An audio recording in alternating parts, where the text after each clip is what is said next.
मेरे मसीह भाई बहनों, एक बार फिर से हम आपके सामने आए हैं अपने YouTube चैनल के माध्यम से एक अद्भुत संदेश को लेकर। जैसे कि हमने आपसे वादा किया था कि हम अहूरा मज़दा के ऊपर हॉर्मुज से लेके अहूरा मज़दा तक के इतिहास को हम आपके सामने दिखाएंगे। और जैसा कि आप स्क्रीन पे देख रहे हैं, हम इसकी शुरुआत करेंगे बाबुल से। सबसे पहले इसको बाबेल कहा जाता था और बाद में ये बाबुल कैसा बना, जैसा कि आप मेरे स्क्रीन पर देख रहे हैं कि नबी यहाँ खड़ा है और बाबुल का पूरा दृश्य है और किस तरह से को बनाया गया है। जी तो मेरे भाई बहनों, मैं आपको बताना चाहता हूँ कि जैसा कि पिछले मेरे वीडियोस में जो कि मैंने नबी के वीडियोस डाले, वो केवल इसीलिए डाले थे ताकि आप जान सकें कि भविष्यवक्ता इस विषय में क्या कहता है। अब जैसा कि आप स्क्रीन पर देख रहे हैं, ये युद्ध आसमानों में शुरू हुआ। ये युद्ध मिकाइल और उसके दूत शैतान उसके दूतों से लड़े और उसको नीचे गिरा दिया गया। और जब उसको नीचे गिराया गया, तब से शैतान उन लोगों को भरमा रहा है मसीह के विरुद्ध, लोगों के विरुद्ध, ताकि मसीह लोगों को भ्रष्ट कर सके। लेकिन अभी हम चलेंगे नूह की तरफ। अभी आज जो हमारा विषय है वो विषय यही है, बाबेल किस प्रकार बाबुल बना। जी हाँ, तो हम चलते हैं नूह के पास। नूह का समय एक ऐसा समय था जबकि परमेश्वर ने कहा, मैं दुनिया को नष्ट करने के लिए जा रहा हूं। उस सर्पवंश को मैं नष्ट करने के लिए जा रहा हूं जो पूर्णतः सर्पवंश था, क्योंकि बाइबल कहते हैं पृथ्वी पर दानव होते थे। ये दानव कोई और नहीं, वे कैन के वंश के लोग थे जो बहुत पराक्रमी बलशाली हुआ करा करते थे। और तब परमेश्वर ने कहा, मैं उस पीढ़ी को नष्ट कर दूंगा, मैं उन्हें नष्ट कर दूंगा। और तब परमेश्वर ने, जैसे कि आप सब जानते हैं कि नूह जहाज में चला गया और सब प्राणियों को लेकर के, अपने परिवार को लेकर नूह जहाज में चला गया। ये सारी कहानी आप जानते हैं। लेकिन आज मैं आपको वो बताने जा रहा हूं जो कि बाइबल में छिपा हुआ रहस्य है।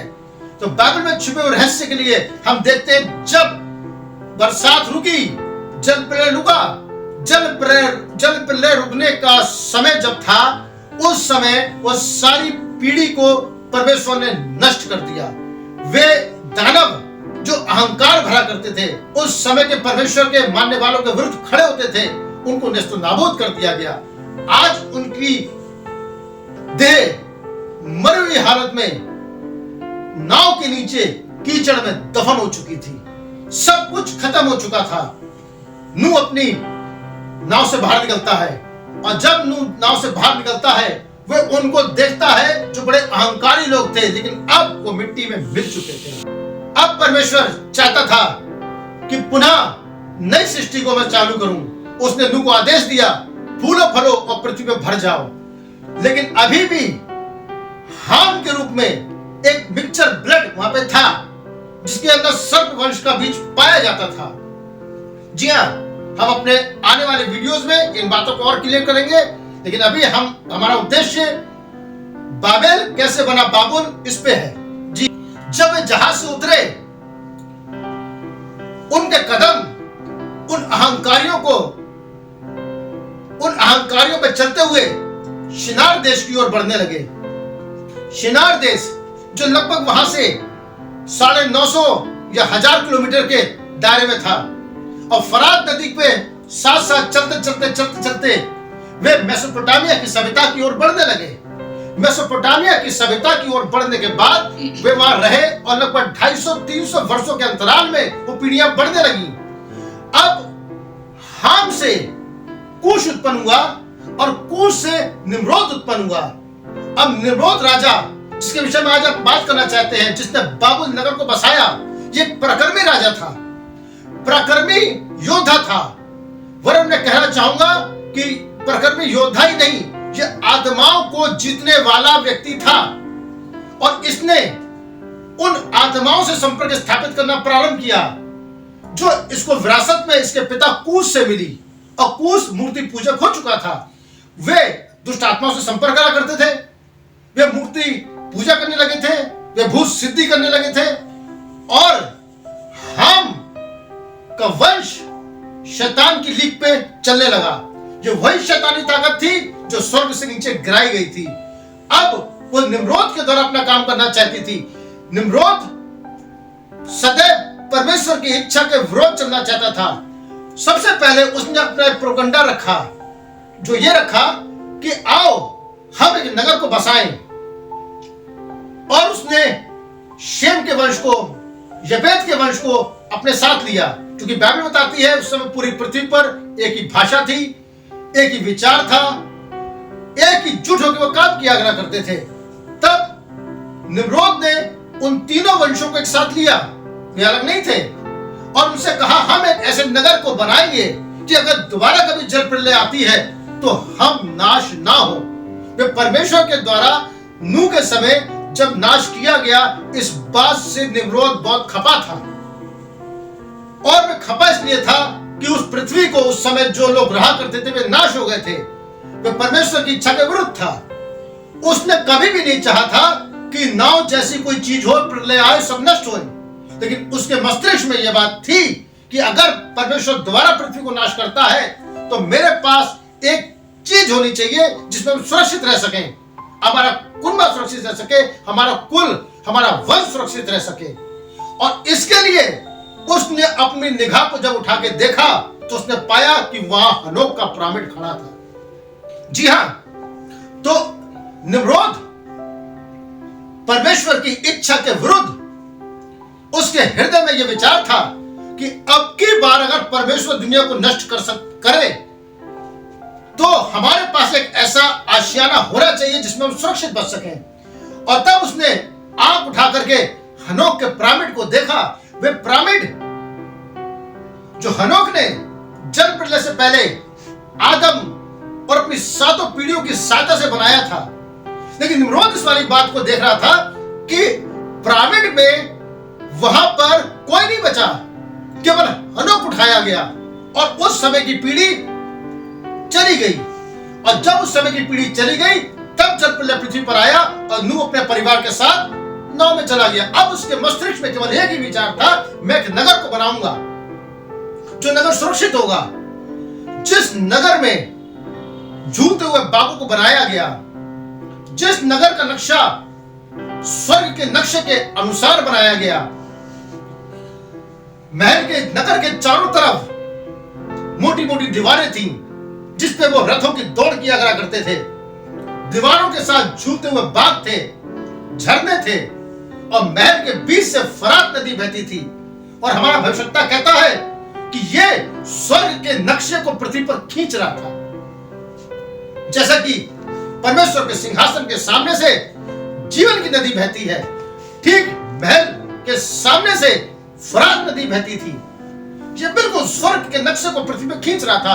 अब दूसरा स्टेप जो इसका था वो ये था कि हनोक के पिरामिड की नकल को बनाए, और इसने प्रयास करना शुरू किया।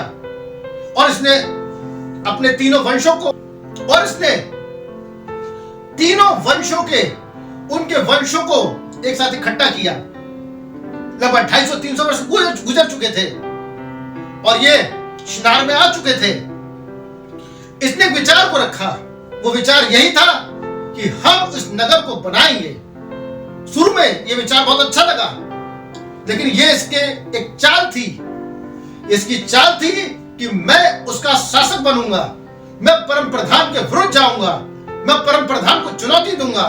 और इसकी इस चाल में शेम और यपेत का वंश आ गया और उन्होंने मिलकर के इस नगर की रचना करना प्रारंभ किया।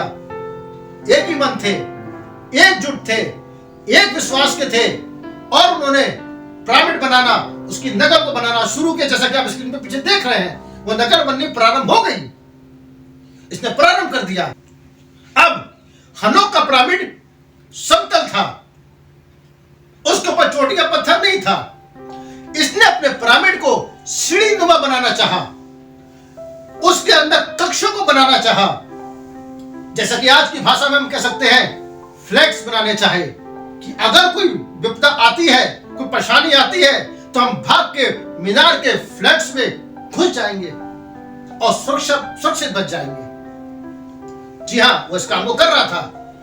और तब जब ये एकजुट था, सब एकजुट थे, एक मन थे, एक भाषा में थे, तब इसने वहां पे इसको कहा बाबेल, यानी परमेश्वर का द्वार, क्योंकि वे सब एक मन थे।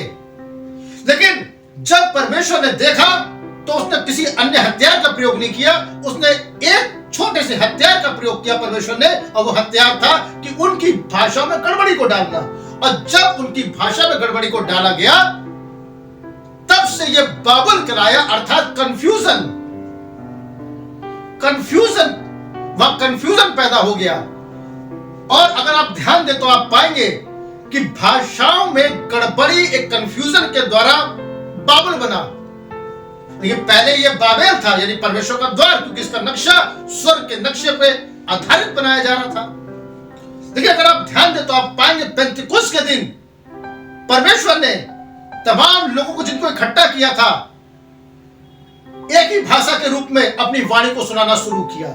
और जब पतरस खड़े होकर बोल रहा था तो सब अपनी अपनी भाषाओं के अनुसार सुन रहे थे। एक समय था कि गड़बड़ी को डाला गया भाषाओं में विघ्न उत्पन्न करके, और अब समय था कि उस परमेश्वर ने, यीशु मसीह ने पतरस से कहा था, मैं तुझे स्वर्ग के राज की कुंजियां देता हूं, अर्थात द्वार की कुंजी। बाबेल में द्वार बंद हुआ और वो बाबुल कहलाया, लेकिन यहां परमेश्वर ने एक द्वार को खोल दिया, पतरस के हाथ में वो कुंजी दी गई। और जब पतरस ने कुंजी को द्वार में लगाया, तब पतरस ने जो प्रचार किया, वे सब अपनी अपनी भाषाओं में सुन रहे थे। वे सब का मन एकचित हो गया और द्वार दोबारा खोला गया। वे द्वार जब दोबारा खोला गया, तब पतरस के द्वारा उद्धार का काम चालू किया गया। हालेलुया। निम्रोद का वास्तविक उद्देश्य यही था कि मैं परमेश्वर की नकल को करूं, क्योंकि यह निम्रोद वास्तव में शैतानी आत्मा से परिपूर्ण था। क्योंकि स्वर्ग में भी शैतान ने यही चाहा था, मैं अपना सिंहासन परमेश्वर के सिंहासन से ऊपर करूंगा।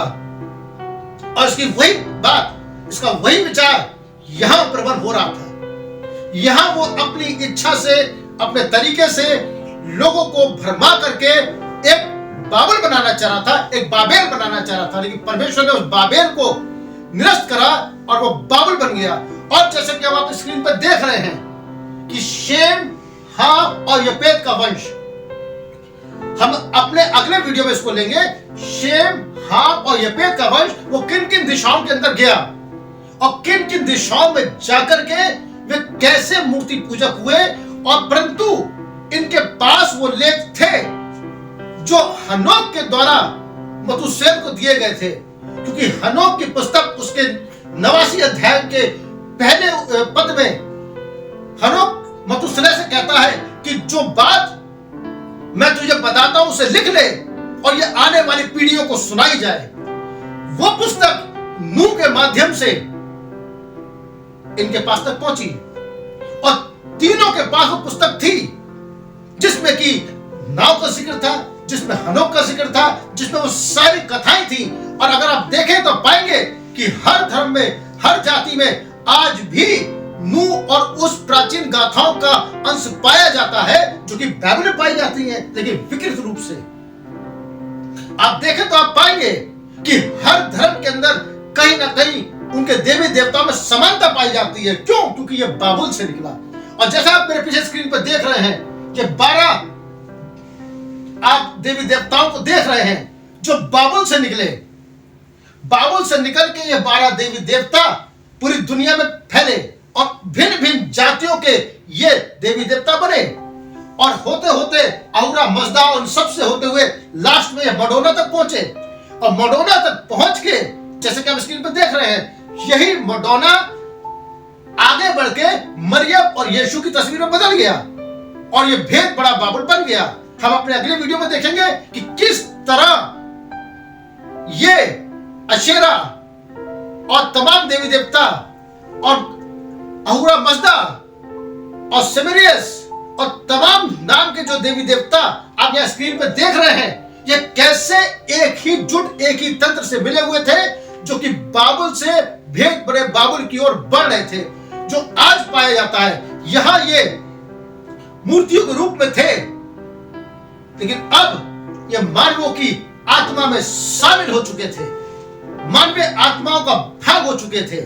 अब मानवीय आत्माओं का भाग होते हुए ये भेद बड़ा बाबुल बनने जा रहा था और ये धीरे धीरे करता हुआ मडोना सा होता हुआ मसीहत के अंदर घुसने जा रहा था। हम अपने अगले वीडियो में देखेंगे इस चीज को।